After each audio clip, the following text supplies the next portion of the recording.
Okay, welcome back to the United Pubcast, the podcast of the Man United Supporters Club here in Sydney for our post-Christmas/Boxing Day podcast, obviously with a little bit of football to look forward to. Rob has been a late replacement for Larry. Larry has failed another late fitness test. He was talking to me before Christmas saying that I'd be the one returning with the double chin and clog archery, but I think the Christmas dinner got the better of Larry, so he's failed the fitness test. But Rob, as you can see from the Supporters Club, is with us. Rob, from It's a Football Thing, how are you, mate? Good, mate. Firstly, Merry Christmas to you and to everyone else. Hope you're all safe. And look, it's always great to be back in the pub talking United, and it feels like it's been 2 months, even though it's been 2 weeks. So I'm keen as. Well, that's the thing. In terms of the Christmas period, there's games after game. It's 23rd, the 26th, 28th, New Year's Eve, sort of you're always playing type thing. And it's coming on to 2 weeks, I think, from when United last played against Norwich to when we kick off against Newcastle. It would have been over 2 weeks, which is crazy for this time of year, but they're the situations we do find ourselves in. But as you can see, the flag behind Rob from the Supporters Club, there is Justin here from the Supporters Club has also joined us. Evening, guys. Everything crossed. We have a couple of games to the end of the year, which we'll discuss in terms of the likeliness of that going ahead. Look, I'm sure we'll just discuss off air, Rob, that, okay, United can have their house in order and everyone COVID-free. Well, it's up to the opposition. If they have a COVID outbreak, there's absolutely nothing you can do from that. And Powell, hope you're well, mate. Good to see you. Hope you're keeping well. And before we get into all that, obviously the Supporters Club will be here in Sydney. We'll be at the pub on Tuesday morning, assuming the match obviously does go ahead. So if you are in Sydney, you want to join us for that breakfast kickoff, just send us a message and when we put your name on the guest list, everything is still going ahead, even with COVID in regards to Sydney and everything. It all is above board. So feel free to come down and have not a beer, maybe an orange juice or something and a bit of breakfast. But we'll get into the Newcastle preview.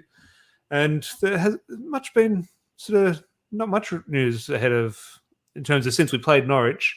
There's been a bit of transfer rumours, like this player, that player, but there hasn't been any groundbreaking news. Just what have you made of Man United during this break? Mate, I've been craving anything. It's been so quiet. Like you said, a few transfer rumours, obviously with the Lingard contract extension, there was a bit of news there. But besides that, I've been refreshing my tweets, nothing there. I've been going back on MUTV trying to watch goals, and I went back as far as watching the Leeds game from the first day and the Newcastle game last time we played because there was the most goals in those games. But it's just, like I said, for normally the most hecticest time of the year, obviously COVID's affected it. It's just been crazy not having United or even some football in general to watch. So, yeah, I'm just – anything that comes anytime United send an application or an update or a press conference, I'm just hooked onto it straight away. Well, you mentioned probably the only real bit of news, and we just got his photo, I'll just bring it up here in regards to Anthony Elanga. Pretty much the only bit of news, but I think pretty much went under the radar because when you look at it, it is quite a big thing because he signed a professional contract under Ole Gunnar Solskjaer. So to have a new contract at this stage, the club, whether it be the club or Ralph Rangnick, has obviously seen something there. And it's a big thing. And what do you make of Elanga as a player? Because at the moment, I really like him. I think he's great. At the moment, I have him playing over Marcus Rashford. So that says he has something about him. However, I am always hesitant with these youth players because we always talk them up. Okay, this club built on youth and progressing them through into the first team. At the end of the day, not many players make it. Marcus Rashford has made it. Mason Greenwood looks on the verge of having a career at United. You could say Scott McTominay has also made it type thing. Not many do. So everyone thinks, okay, Anthony Elanga is a young player. He's come in. He's going to have a future. The evidence suggests that's very unlikely. But he does have a long-term contract now. Just what have you made of his time so far in the first team?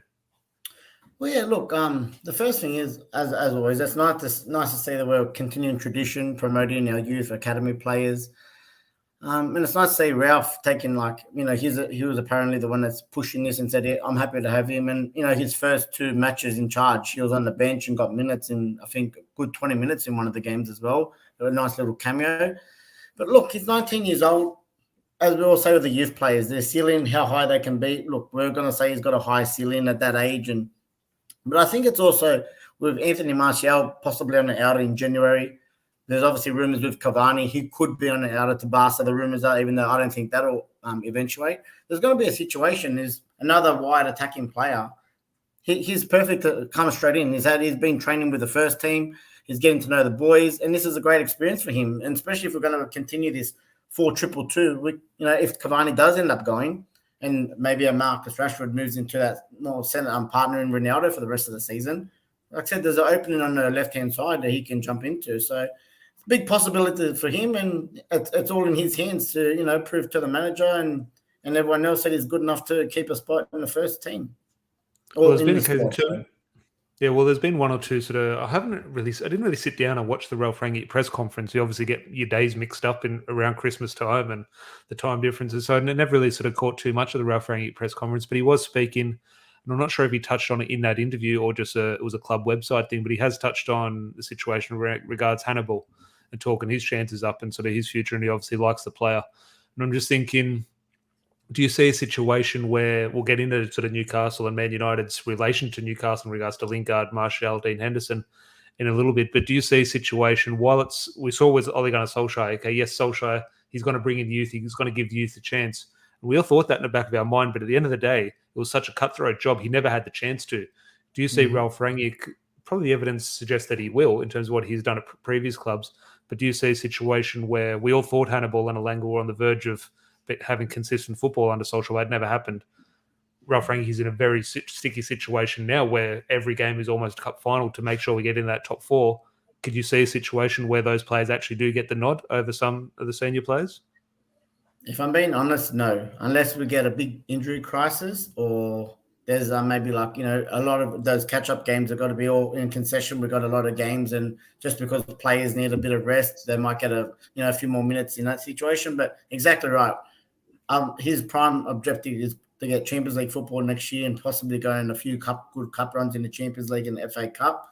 I think it's a big risk to just throw in an academy player in the first team and say, go do your thing, because the backlash, if it comes back at him, okay, you should have played our normal first team player over one of our youth players. Look, impacts off the bench, definitely. Or if just say on the weekend we're up by 2-3 goals, bring him on, let him have some fun. No pressure on him, let him run around. But for him, I don't see a starting spot anytime soon for any of the academy players. I can see him on the bench for the rest of the season at minimum, moving up and really becoming a real squad player and possibly getting minutes in, like I said, the FA Cup when it comes if we progress. But besides that, every game, like I said, is a cup final. We need to win. It doesn't matter if it's against a lucky winner against Norwich 1-0, a relegated team, or we've got a big game coming. I don't see him. Well, you talk about like a fixture pile up where that could potentially be a youth player sort of avenue into the first team if there's just so many fixtures and it causes an injury pile up or squad rotation. I want to talk on these postponements. Now, look, touch wood at the moment, United's on, and there's going to be no further postponements for Man United the rest of the season. But we have to look at the facts. It's very likely going to happen. And even this match day, Liverpool Leeds, I was looking forward to. Like, okay, my two most hated teams, but Liverpool Leeds is a massive game I wanted to watch, but it's postponed. A few other games postponed type thing. It is going to happen and is going to have an effect and going to impact this season, both at the top of the table, middle of the table, and the relegation battle. It will have an impact. Whether that be positive for some clubs or negative, we'll obviously know that answer in May.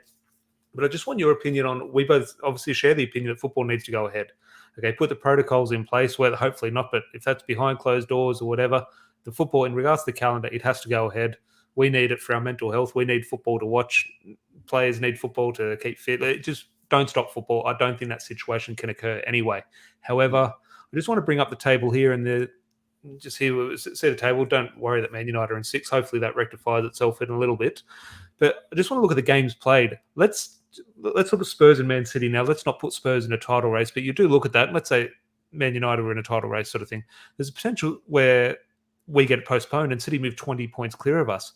I'm just thinking in regards to the integrity in the league, and I'm sitting here and saying don't stop football. It needs to continue. However, in regards to the integrity of the league, if you have, let's say, Burnley and Watford, okay, that's 16 and 15 games. Let's say there's a situation where Burnley had their next 3 games postponed and Watford played 5 more games. That's a different mentality for Burnley going. They know they have the games in hand, but going into those games playing catch up, it's a different mentality. And I know sport's not fair. I know football's not fair, but it's just not fair. I think it takes away from the competition knowing that the fixture list is that lopsided. Because one, okay, mentally, how do you go into a game knowing that? But also at the end of the day, that's going to cause a huge fixture pile up in May. So then that definitely isn't fair on the players themselves. So just your thoughts on that whole thing, on how these postponements are impacting the league. Massive impact. And like I said, I think that we have to go with it. And I was thinking the same thing as you, because you could play, just say, a team that's in a bad slump of form, and then the game's cancelled. We're playing 8 weeks later, and then they're on a massive run. Like it's just, I mean, it's got to happen that way. But you know what I mean? Like if we played, for instance, who was our last game we got cancelled against? Was it Brentford? Wolves? Yeah. Brentford. Brighton Okay. and Brentford. So just say, we're off the back of 2-1 wins, a little bit of a bounce, new manager. Brentford, which a promoted team you'd think would have a good win there. They could go on a little bit of a run themselves, and we've got to play them in with Champions League, FA Cup, and a few other games. Obviously, for me, that's a disadvantage to us. So it's going to be, the games are going to be jumping up all over the place. For me personally, I look at the table, and for me, points on the board is better than games in hand. So okay, you look at Tottenham. There's 3 games behind, and just say if they win theirs, they're going to jump in front of us. But for me, you've still got to win those games. Same with us. Oh, people say we can jump in front of Arsenal in 4th. Well, Arsenal are 4th until we win those games. Definitely, we could drop points as well, and nothing's confirmed. So look, I always prefer to have points on the board than games in hand. Even though if you're in great form, beautiful. But when you're up and down, and there's a lot of, like I said, the fixtures will pile up. It's not going to be fair for anyone at the end of the day. But in a pandemic, what can you do? You got to go on with the show. I think that is the thing in regards to, okay, if we had 3 games in hand on Arsenal, I would back us. Okay, I'm confident in those 3 games. However, if those 3 games are then shoehorned into 6 days, well, I'm not confident in those. If they're 3 games spread out over 2-3 weeks, okay, normal games, we can go ahead and win. But those fixtures do need to be sort of crunched in somewhere, and ultimately that is going to cause the issue, whether that be for United or whether that be for Burnley or Manchester City and Liverpool. Everyone's in the same boat. But some people are unfortunately going to pay the price. But we'll move on to Newcastle, and they're a weird one, Newcastle, because here they are. They're at the bottom of the table, or second bottom of the table type thing, but we almost have to categorize them as this huge club now. Now, they haven't made that step yet, but they're on the verge of doing so. However, that step might not come too soon. If they are relegated, everyone's saying, they'll just bounce back. And yes, very likely they will just bounce back. However, I think that's a massive... I don't think people are I don't think it's been made enough of in regards to how big an impact that is. But to go down into the relegation, down into the championship, after that investment would just be, because there's no guarantee money won't get you out of the championship.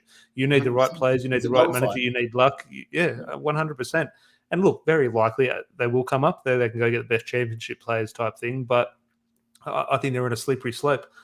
And I think they're going down. I don't see a player. We all talk about, okay, they're going to spend some money, 200 grand on a player or 200 grand a week on a player.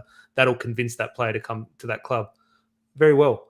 But in my opinion, they're in the dogfight now. They're in a relegation battle. Any player going there for money isn't the player you need in a relegation battle. So whether that be a Jesse Lingard, okay, Jesse Lingard's good enough to improve Newcastle, but if his motivation is there, well, they're the ones who can match my wages, I don't think Jesse Lingard will perform to what Newcastle need. So I'm just thinking just current thoughts on the Newcastle situation, both on the pitch and look into the future. I agree with most of what you said. And, you've seen my show on a weekly basis. I say the exact same thing nearly.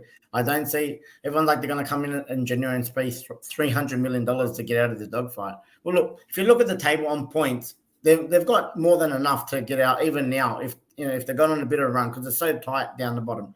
But for them to say money's going to save us, I completely agree with you because for me, the project, okay, yes, we're the richest club, but we're down the bottom. And a Lingard, would you rather go to a West Ham that's fighting for a Champions League spot and, maybe taking a little bit more or less of a pay cut, or going and maybe get an extra 25 grand to go into a possible team that's going to go in the championship next year? And for someone, like I said, for a Lingard, again, who wants to maybe get into an England for the World Cup next year, it just doesn't oppose. I'm sure for him, it wouldn't oppose. I'd rather go to a West Ham, me personally, anyway. So money is definitely in January is always for any club who are going to play a premium. So to get other players, like you said, that are going to be willing to be in a dogfight and try and survive, they're going to have to pay through the roof. And like I said, those players might just, I think they're going to get a lot of loan deals for the planet, mainly for the player. I think you'd be like, okay, I'll come on loan, see if you guys stay up. If you guys stay up, then maybe we'll talk about an extension. But if you guys go down, mate, if they start dropping behind more and more, you think the players are going to be fighting for the jersey, especially on the loan? Yeah. They're going to be collecting their money. I'm going to go back to my parent club and sit on the bench for X amount of dollars, and they're not going to care about Newcastle. So I think they're in a bad rut, and I think they're going to go down. Fingers crossed. Look, I hope they go down for many reasons. I think it'll be a fantastic story. But just in regards to that, you talk about which players will go there. In terms of what do you think will happen in regards to United and Newcastle? Now, obviously, link any United player who's out of form or out of favour with the manager, that's going to be a big story. So players are obviously going to be linked from Man United to Newcastle. Could you see any of those happening? The three names are obviously Anthony Martial, Jesse Lingard, and I think Newcastle's main signing, and regardless Henderson? of a loan or short term, Dean Henderson should be their goalkeeper. For the sake of you look when Manchester City came in and spent this money. Some big players, some not so big players, but their first couple of signings were ones with a vision to have a little bit of stability. And that was your Vincent Company sort of thing, ended up being a club captain, club legend type thing. I mean, Pablo Zabaleta was in there. He was a consistent thing. And I think Dean Henderson is that young English keeper where they can get it now, but even when they're at their peak in 4, 5, 6 years' time, he can still be their goalkeeper, and they need that consistency. So I think Dean Henderson is a shoo-in. However, the rumours aren't really – I haven't seen any real sort of strong links with Dean Henderson. So just your thoughts on, in United's sort of eyes, can you see Newcastle coming in for a United player and that United player finding it sort of appealing? Again, to agree with you again, Henderson, he's not getting any game time with us. I don't see him getting any game time with us. He wants game time. He's young. Going to Newcastle, he's getting both. He's hitting two birds with one stone. He's getting the money. He's getting the game experience. And with players like this, he could go to Newcastle, and even if they do stay up, and he becomes a great goalkeeper like he had a few seasons ago when he was on loan, but he's going to get recognised from maybe a mid-table or somewhere else. It could be a stepping stone for him. So it's a good opportunity for him just to be playing. So Henderson, I think, is a good possibility if Newcastle want him. I can see that happening because he doesn't seem like he wants to sit on the bench. He wants to play. Anthony Martial, I can see him definitely leaving, not to Newcastle. I can see him going possibly overseas. There's been links even with Juventus. But like I said, he looked like the player that could go back to France, or I think Sevilla's another one that could be in for him. Somewhere overseas, I can see him playing. I could see him probably scoring goals as well. Jesse Lingard, if he's leaving for me, he's got to go to West Ham. He's already had a stint with them. It was successful. They liked him. He liked them. If they can afford him, I can see him going there. And like I said, he'll be in, most probably they'll be fighting for a European spot as well. So why wouldn't you go to West Ham over in Newcastle? Yeah, well, that's the thing with Lingard. Just before we move on to starting 11 sort of prediction, just on Lingard, look, and I would never, and I wouldn't criticise anyone going to Newcastle for the money. If someone's going to pay you that money, you go. No criticism at all. But we will take the high ground as football fans and say, no, they shouldn't do this, they should do that.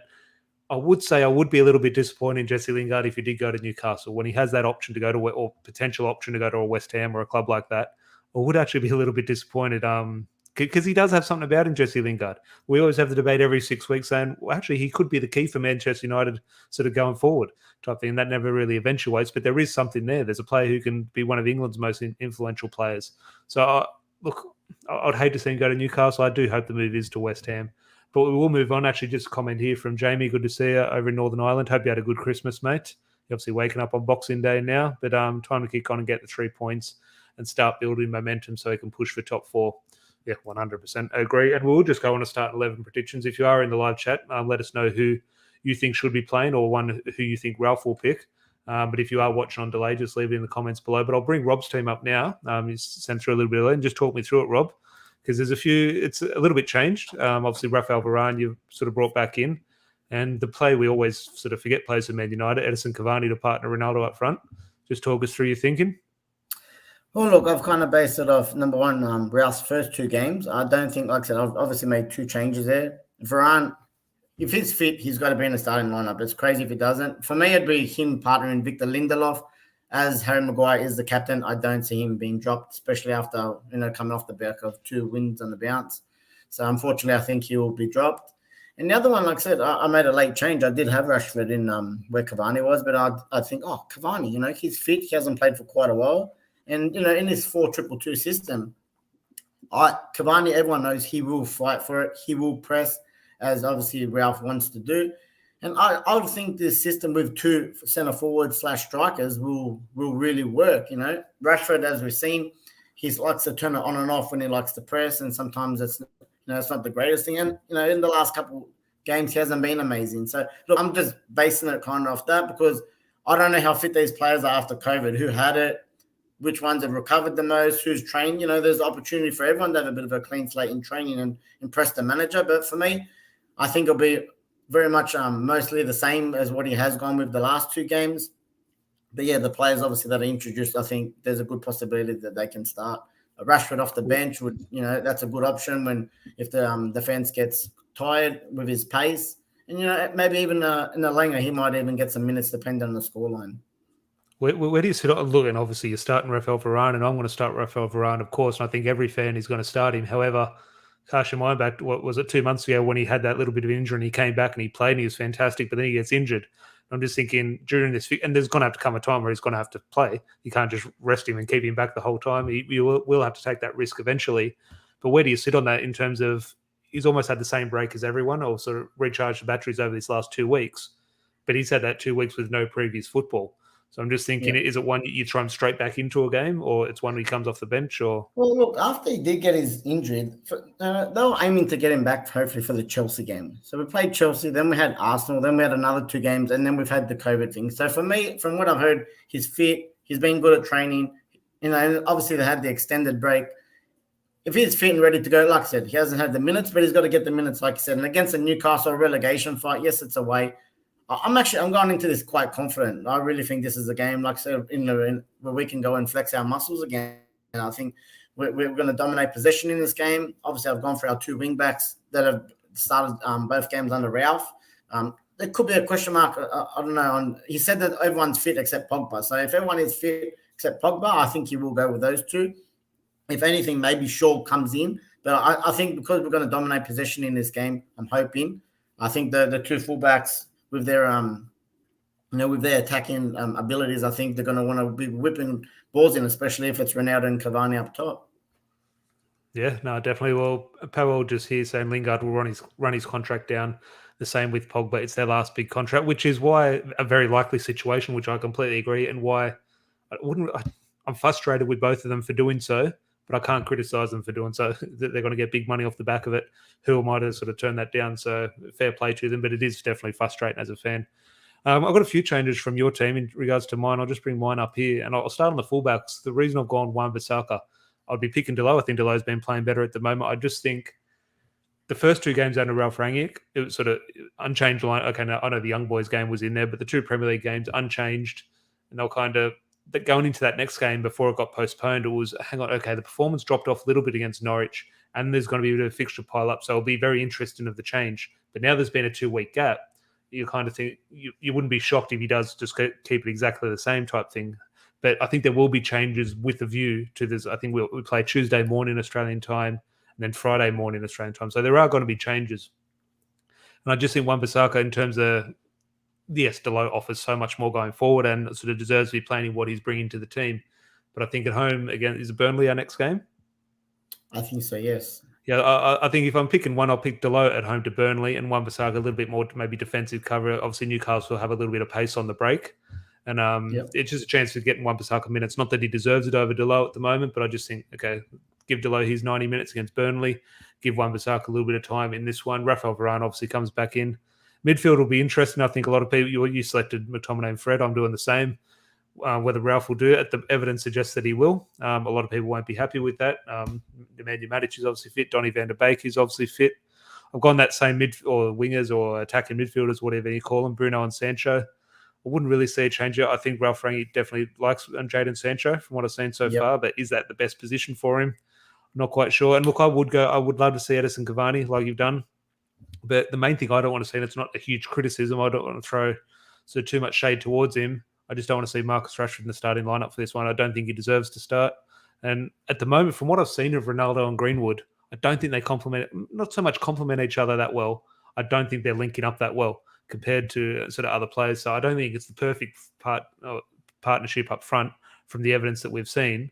But still, I'd like to see Mason Greenwood get a run there. And that's just being patient with Edison Cavani. I'd love to see him start. I'd love to see him play. And I'm definitely not going to be crying if he does start. But at the moment, I would be going Mason Greenwood with Cristiano Ronaldo. But we talk about Ronaldo. Is that we're just assuming that he's going to start? Is there a case around this, I would say, a busy fixture period? Obviously, we haven't had the fixtures. But into these games, is it something where you could see Ralph sort of throwing a surprise and managing him and going to Greenwood and Cavani? Because Greenwood and Cavani, you could argue, maybe is a little bit more sort of compatible than a Ronaldo and Greenwood.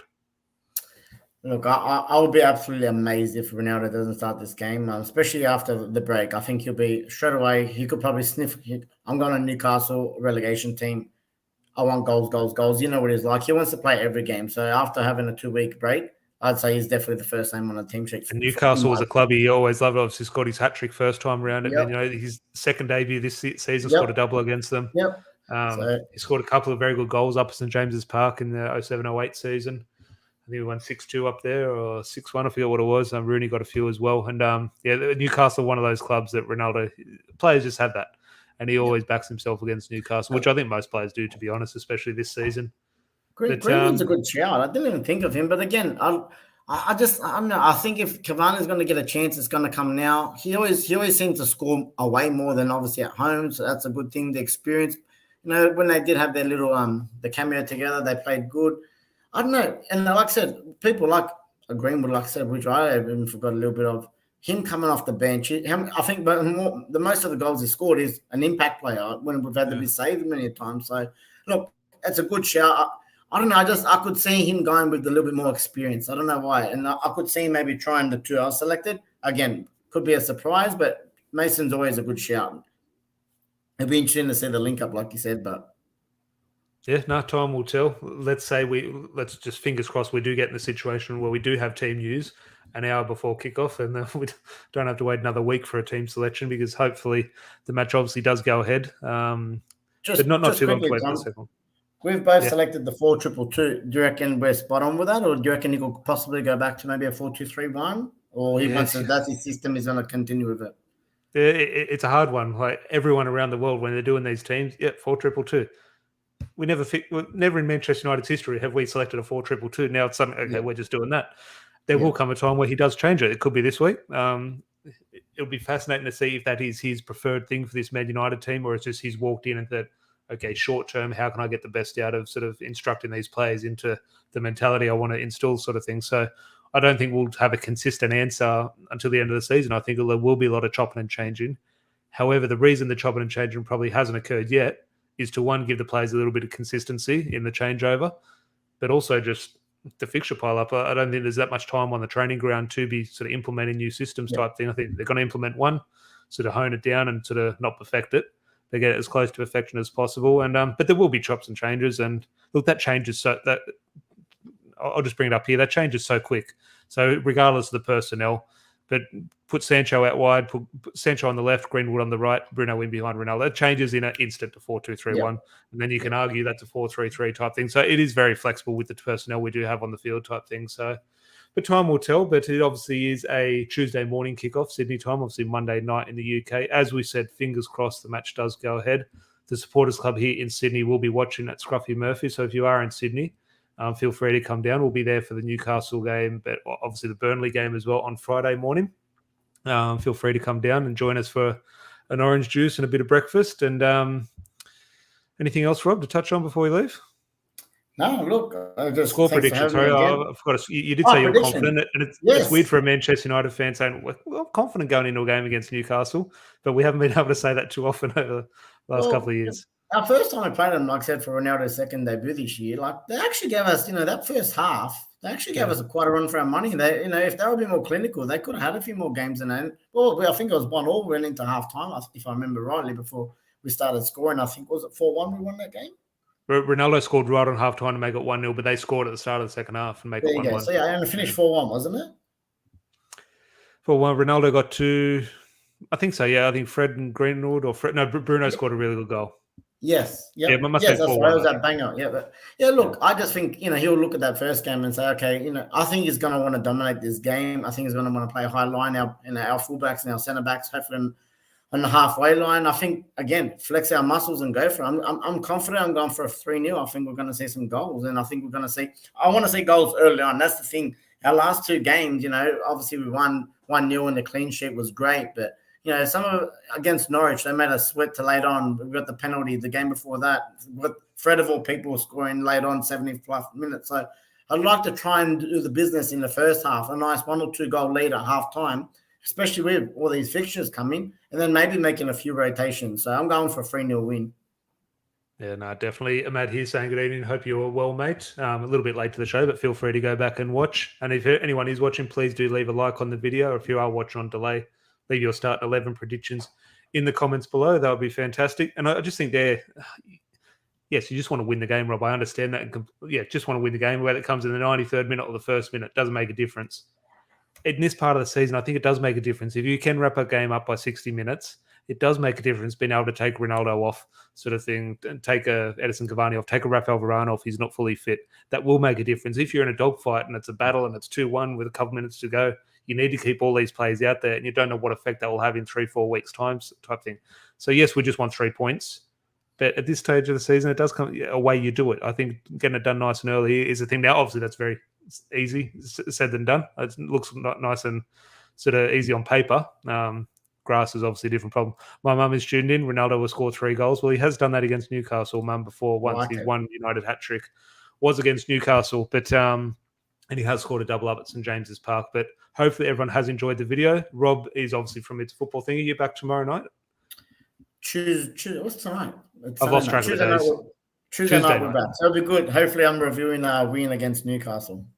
Yeah, definitely. So Rob is on It's a Football Thing with a good mate, Arsenal mate and Chelsea mate of his. The link is in the video description below, the first line of the description. So please do go subscribe there and obviously join them on Tuesday if United win against Newcastle. Probably best to avoid if they lose, but no, definitely go and hit subscribe there. And as I said, if you are in Sydney, please join us at Scruffy Murphy's on Tuesday morning. And Larry and I will be back on Tuesday night to hopefully discuss 3 points. More importantly, just discuss football. But hopefully the 3 points does come with that football match. But until then, hopefully everyone is subscribed. If you're new, please leave a like on the way out. Cheers, Rob. No worries. Thank you again for having me. Ciao. And have a good one, everyone. Shit.